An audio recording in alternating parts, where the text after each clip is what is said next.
قائد اعظم کی جب وائف کا انتقال ہو گیا، اور آپ کو پتہ یہ اس کو ہم پہلے ڈسکس کر چکے ہیں کہ جب ان کا انتقال ہو گیا 1929 میں، تو قائد اعظم تنہا رہ گئے اور قائد اعظم کی بہن نے پھر سارا ساتھ دیا ان کا۔ اچھا، اب قائد اعظم کی بہن کی کہانی آپ سنیں کہ قائد اعظم کے انتقال کے بعد 2 سال تک قائد اعظم کی بہن کو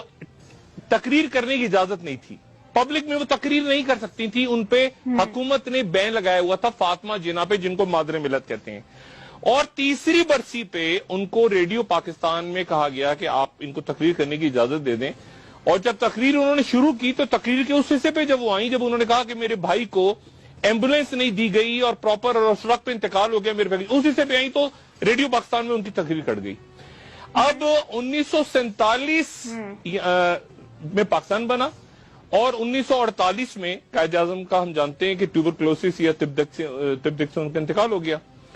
اب اس سے لے کے اس وقت سے 1948 سے لے کے 1965 تک محترمہ فاطمہ جناح گمنامی کی زندگی گزارتی رہی اپنے، اور یہ ان کے انتقال، جس دن ان کا انتقال ہوا، یہ اس دن کا جنگ اخبار ہم اپنے ٹی وی پہ ناظرین کو دکھا رہے ہیں، اور اس دن ہنگامے بھی پھوٹ پڑے اور آگ لگا دی لوگوں نے اور لاکھوں لوگ تھے، اور یہ اس دن کے اخبارات کی میں فوٹیج آپ کو دکھا رہا ہوں جس دن فاطمہ جناح کا انتقال ہوا۔ اور ان کا انتقال اس طرح سے ہوا کہ رات کے وقت اچانک اعلان کیا گیا کہ فاطمہ جناح کو دل کا دورہ پڑا ہے اور وہ انتقال کر گئی ہیں، اور جتنے بھی لوگ اس وقت موجود تھے، سیاستدان تھے، باقی لوگ تھے، انہوں نے الزام لگایا کہ فاطمہ جناح کا انتقال جو ہے وہ نہیں ہوا طبعی طور پہ، بلکہ انہیں قتل کیا گیا ہے۔ یہ الزام لگایا گیا کہ انہیں قتل کر دیا گیا ہے، اور یہ پھر جنگ اخبار میں آپ کو دکھا رہا ہوں 1972 کا جنگ اخبار،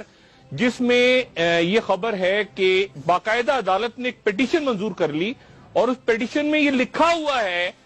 یہ ہمارا عدالتی نہیں ہماری تاریخ ہے، اس پیٹیشن میں لکھا ہوا ہے کہ محترمہ فاطمہ جناح کو کے آخری دیدار کی اجازت نہیں دی حکومت وقت نے، اور غسل دینے والا جو ہے وہ یہ کہہ رہا ہے کہ جی فاطمہ جناح کے جسم پہ گہرے زخموں کے نشان تھے، ان کے پیٹ میں ایک سوراخ تھا جس میں سے خون بہ رہا تھا، اور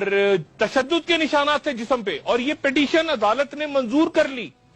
عدالت نے منظور کر لی پیٹیشن، اتنے سارے اس کے ساتھ ڈاکومنٹس تھے کہ عدالت نے اس پیٹیشن کو منظور کر لیا،